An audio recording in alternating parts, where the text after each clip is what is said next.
Hey everybody, welcome back to Majestic Collectibles. So, a couple of updates. The old shelf is back. I am so sorry that you've had to look at a white background on my fat head for the last few podcasts. I really thought I'd have these shelves painted up and installed, and the weather is just not cooperating. Very cold and clammy and wet. I've been painting them outside in the driveway when I can. I've got one in primer, so I don't know. I was hopeful this week I'd get that painted. Now we got some rain coming. So, I don't know. Sooner or later, they will show up. So that's that. The other update, if you watch the podcast on the eBay Facebook mashup, got a little bit of an update there. The Facebook app, the ads are all over the place now on my phone. They're really good. I'm assuming they've updated because I've got a lot more vintage stuff showing up for the ads directed at me.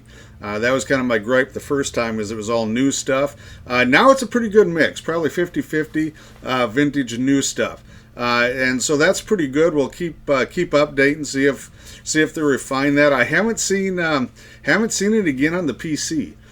So don't know what's going on with the Facebook and the PC stuff. I saw it there. I've checked. I don't linger on it. Maybe once or twice a day I'll check Marketplace and just kind of scroll through and see if it pops up. And I have not seen it pop up on the PC version yet. Kind of makes sense. I think most people are using their mobile phones and the Facebook through their mobile stuff, so I can kind of see where they're concentrating on that. Now, on to this particular podcast topic. I got to tell you, I've been absolutely dreading this one. This is from my friend Corey up in Collectibles. I've kind of set this up. If you watch my hidden cost of magazines, how I source it, my kind of rough formula for costing, figuring cost when I'm sourcing, the year in review on eBay, where I talked about the sales drop and costs and things there. So I've been kind of setting this video up. It's a no-win video. I cannot come out ahead on this one in any way, shape, or form. I get that, but it is important. So be nice. That's all I'm asking. Be nice. I am not expecting anything rave reviews, I guess. But here's the topic. And this, I'm just reading this here. So the cost of selling. I see so many criticisms.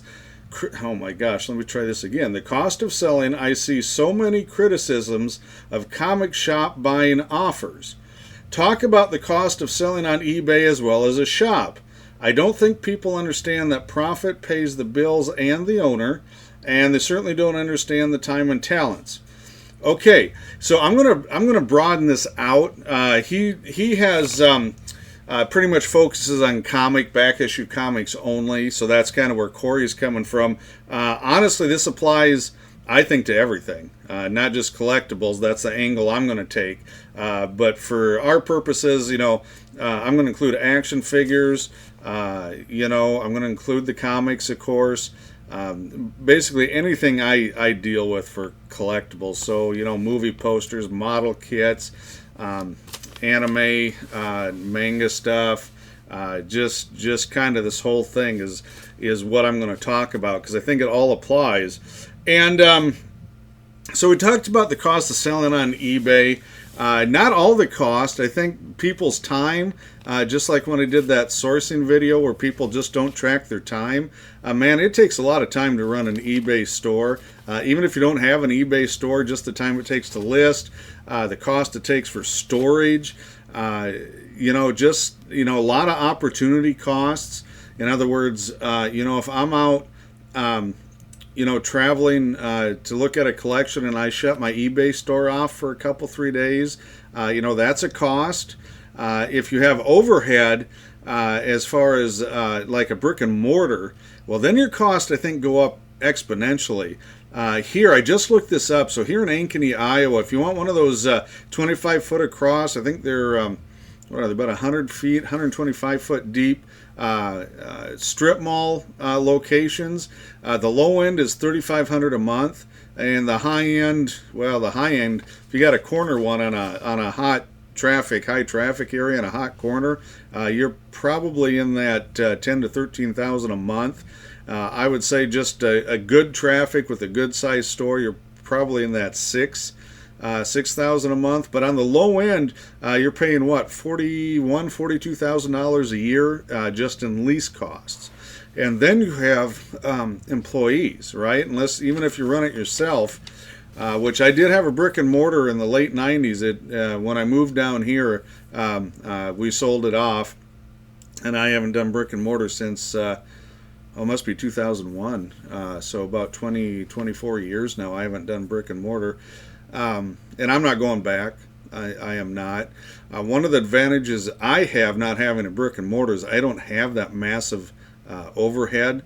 So usually I'm more comfortable paying more for collections. That a lot of people don't believe that when they're done talking with me.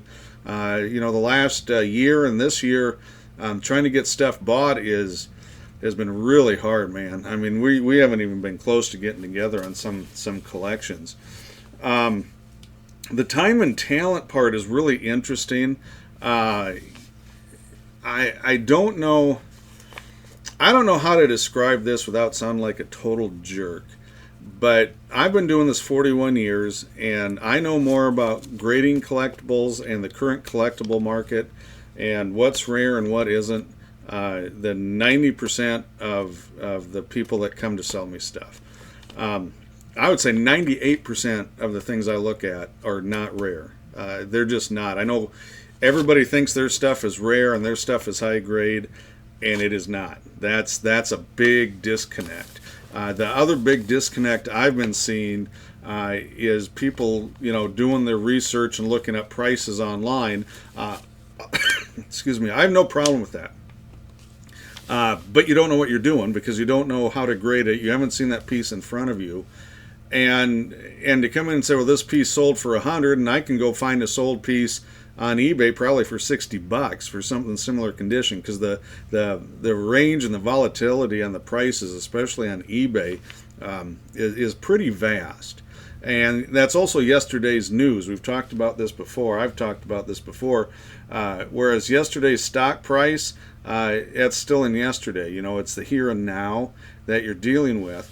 And back to the rarity, especially on, say, comics, trading cards, action figures, anything made, seriously, guys, I would say from 1988 to about 2005, massive quantities. And I'm talking unopened factory cases. Star Wars Power, The Force, McFarlane toys.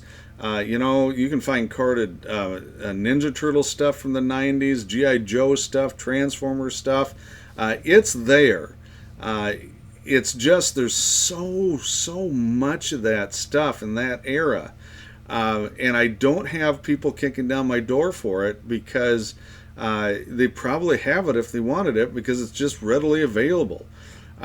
So when I've got stuff that comes in and I've already got 4, 5, 6, 7 pieces, comics, toys, posters, whatever, it doesn't matter. I can't sell what I've got. Okay, and you have to understand that when you're just bringing me more of the same stuff, that hurts. And another thing that hurts is I look at a lot of collections where they've either kept or sold off the key issues or the key toys or the rare ones, the ones that are worth more than $5 or $10 a piece. They're like, oh, this is good, I'm not going to sell this, to a dealer. That's fine, it's your stuff. I got no issue with that. But you have to understand that kills the value of your collection. It's a very much a 90-10 rule, and by that I mean 10% of the stuff in your collection is 90% of the value. You take that out, and it's just common stuff, leftover stuff. I cannot pay a high price for leftovers, especially if I already have a storage unit full of that stuff. And I think that's what a lot of folks are running into. And I keep hearing, well, I'll take it to Kansas City, Chicago, Minneapolis, fill in your larger city that's next door to Iowa. And they think they're going to get more money there. And that doesn't work because they have a higher overhead, and it's the same thing. So because of the online sales component, it sells for the same price in LA, Chicago, New York, Des Moines. Anybody can look this up, all right? So the price is kind of the price now. 40 years ago, yeah, you could take this and farm it out if you're going to a large city, because that market was really, really fractured, right? You didn't know from place to place what stuff was bringing. Well, now, in 30 seconds, it's the same all over North America, basically, and even Europe to some extent.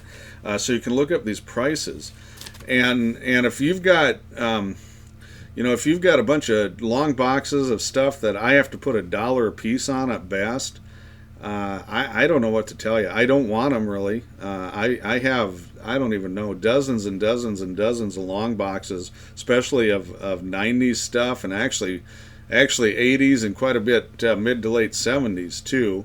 I can't get a buck out of them. I'm not going to pay you $100 a box, because you're thinking, well, I got $250 there, right? They're $1 a piece, but you never sell it all. That's the other thing I think folks don't realize until they try and sell it themselves, is that, gosh, this is a lot harder than it looks.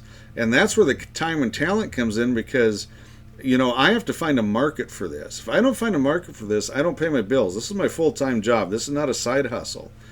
And it doesn't make any sense for me to put a bunch of my money into inventory that's just going to sit in storage somewhere.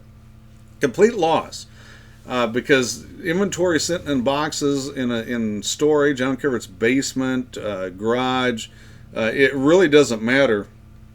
Complete burden is all that is, because it's not generating any cash flow, but it's certainly taking up space you're paying for, especially if you are paying for an extra storage unit or you have extra costs involved. And the longer it sits there, the higher the risk of damaging that inventory. I don't care if it's rodents, I don't care if it's insects, I don't care if it's water, I don't care if it's fire, just age. This stuff does not, especially paper stuff, does not get better with age. It just naturally deteriorates because it's organic. There's just a lot of risk involved, and I think that's the big thing that a lot of people trying to sell, not just to me but to other dealers, do not understand that there is a risk involved. And all that stuff you're seeing in storage, in whatever it is, that's my money sitting there not doing anything. I mean, absolutely nothing. Complete burden, complete waste of money. And then you have the time. So if you're not going to sell me the rare stuff, again, that's fine. It's up to you. I don't have time to go through and look through a bunch of long boxes where the best book I might pull out is $10.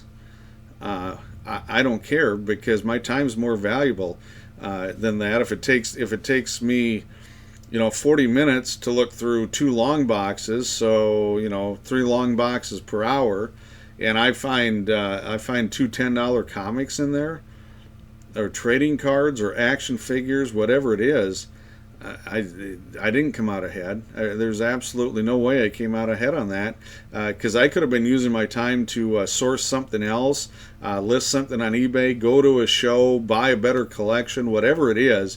This whole idea that we sit around, and drink beers and sort through comics and have a good old time. Gotta tell you, I've been doing this a long time, and it's just work. That's all it is. It's just work. I work here in my office pretty much all day. I go and eat, and then at night I do administrative stuff, mainly computer stuff. Whether it be paying bills or trying to source something, whatever it is. It's nothing glamorous, I guess. There's maybe thanks to YouTube and some other places, there's this idea that the dealers are I don't know, making tons of money. Go to a show, look in the parking lot, see how many 20-year-old vehicles these dealers are driving, from vans to cars to whatever. I don't see too many pull up in a Corvette or a BMW or a Mercedes. They're pretty much 15 plus year old Fords and Chevys and some Hondas and Toyotas, whatever. But this is not a huge money making scheme for 99.9% of the dealers, whether it's side hustle or full time. You also have to realize, we like to get paid for our work. I don't think that's unfair. I think you have to value it properly, but yeah, we should get paid for this time and talent and expertise. We give up a lot of weekends. We give up a lot of free time with our families. We travel an awful lot. There's just a lot of stuff that goes into being a dealer, even side hustle wise. If you really count your costs, I would say the vast majority of dealers, side hustle or otherwise, honestly, are not making anything. They're not. They're just not. There's just too many costs now, and the costs keep going up. Whether it be storage, whether it be eBay, it really doesn't matter. Whether it be gas, which hasn't been too bad this year, but holy cow, vehicles! If you got to rent, lease, or own a vehicle, even my 2006 E350, the Ghidorah, you know what? Set of tires, $1,200. Brakes, $900. If something actually seriously goes wrong, I don't know. It's probably not worth fixing at this point because it's costs so much just for repairs. So that's another component. One that I should have mentioned back in the cost of sourcing. I thought about it and then I balked. I thought, I didn't want to get in the weeds, but I probably should have. Anyway, that's on me, but I'm going to mention it now. Inventory. Sitting around, we already talked about the cost. Here's another thing that I don't know if folks realize.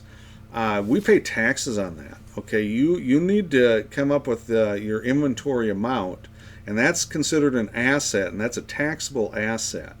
So to have a bunch of junk sitting around that I can't get to isn't worth sorting through, and just putting money into that.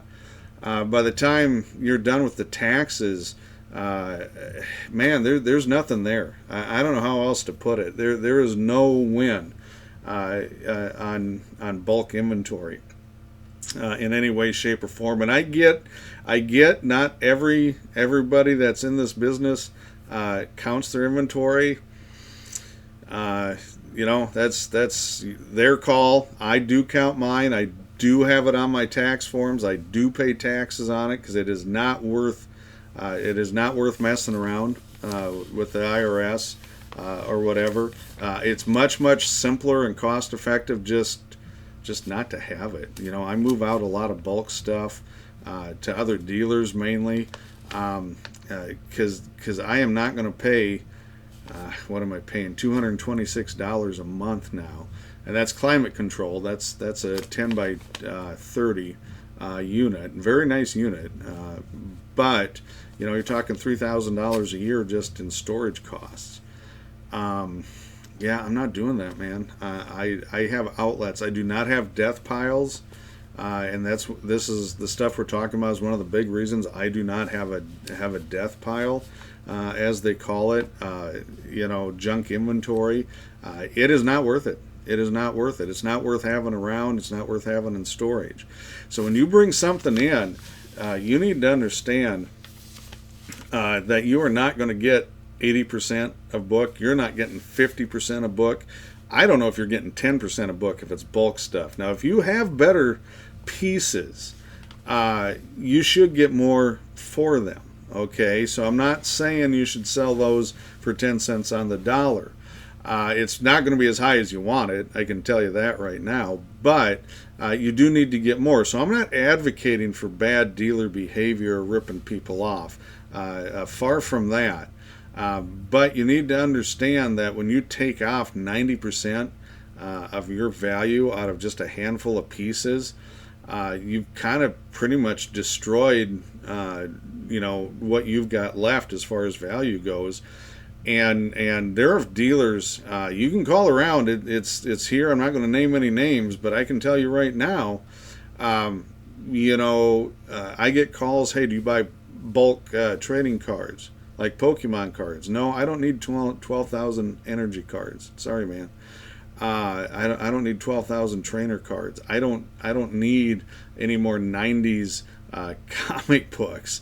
You know, if you want to do that, you know, that's up to you. But do not expect some dealer or somebody like me, even side hustle guys, to come and bail you out if all you have is just bulk product in anything.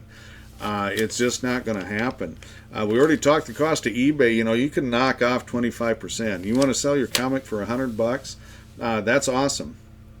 You're not getting $100 for it. You know, we covered that in the magazine one, and well, we covered it in a couple other ones, and that's fine. But you have to realize, you just, you know, by selling it on eBay, are paying at least 25% whatever you sell it for.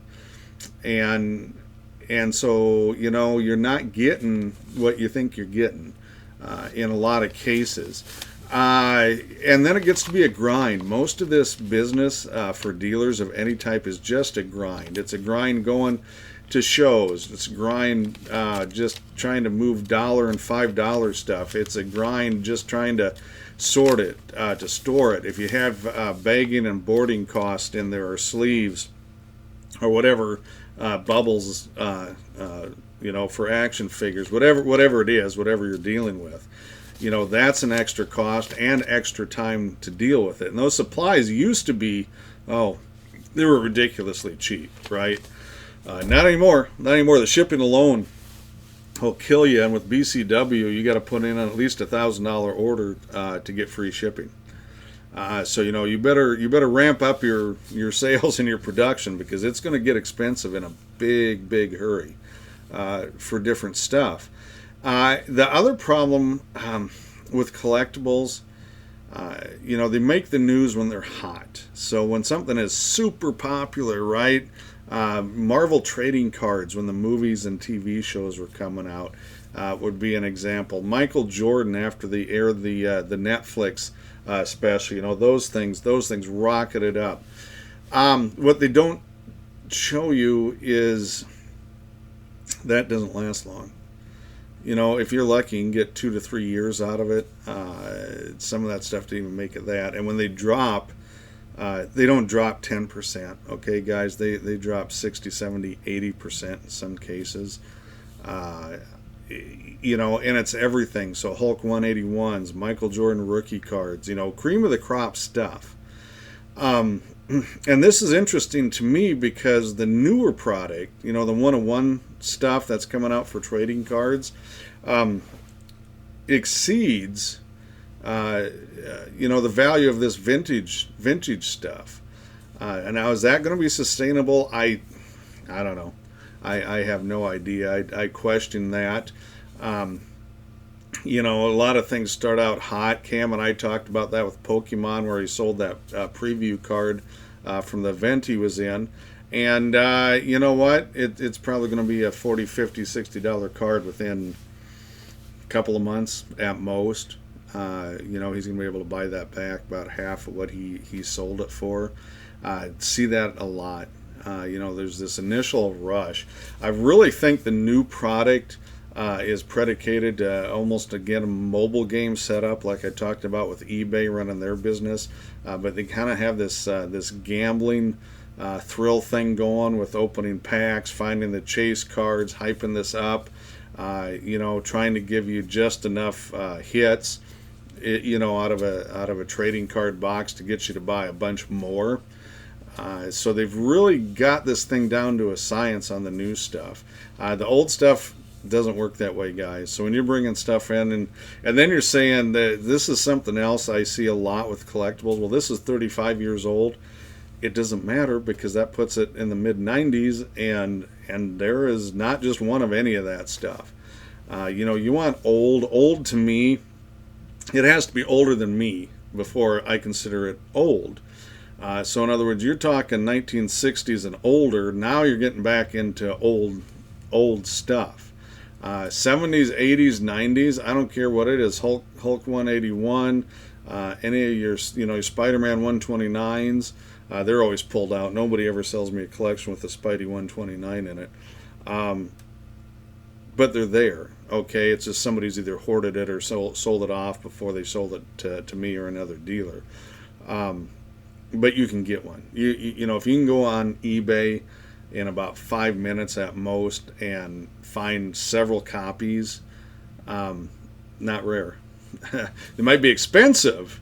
Yeah, you know, I'm not saying they're not expensive, but you know, they're not rare at that point.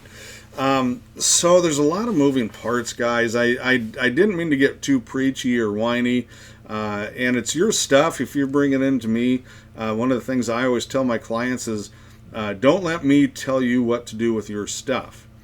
I can tell you what's going to happen, you know, and people don't want to get ripped off, and I don't blame them. I don't like to get ripped off, but you got to be realistic. And right now, I don't know exactly if there's any one reason, you know, that it's not realistic. For over a year now, I have just, you know, it hasn't even been in the same galaxy.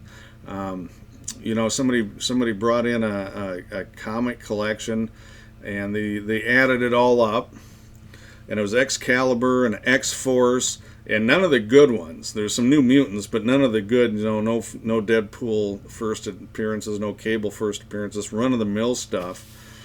And they thought these 3 short boxes were worth $2,000, and they were going to take $1,200 for it. And I'm thinking, man, you know, they had a couple of good things in there, but you know, I'm thinking $400 maybe top end, because there was a Wolverine #1 regular series 1 that was pretty nice. They always sell, and you know, there's a few odds and ends. Had some Silver Age low grade X-Men and Avengers and Spidey, handful, not a lot, but you know, restapled covers on them, centerfolds detached.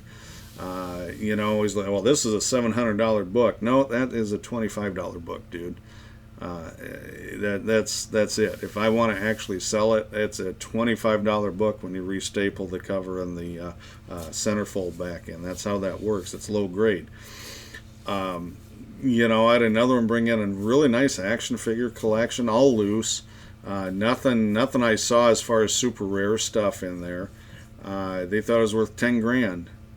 And like, you know, I'm thinking best day, 80% sell through. I'm getting maybe $2,500 total revenue off this, and that's it. I mean, this was it. You know, because I've already got stacks of these loose GI Joe, Transformers, Star Wars.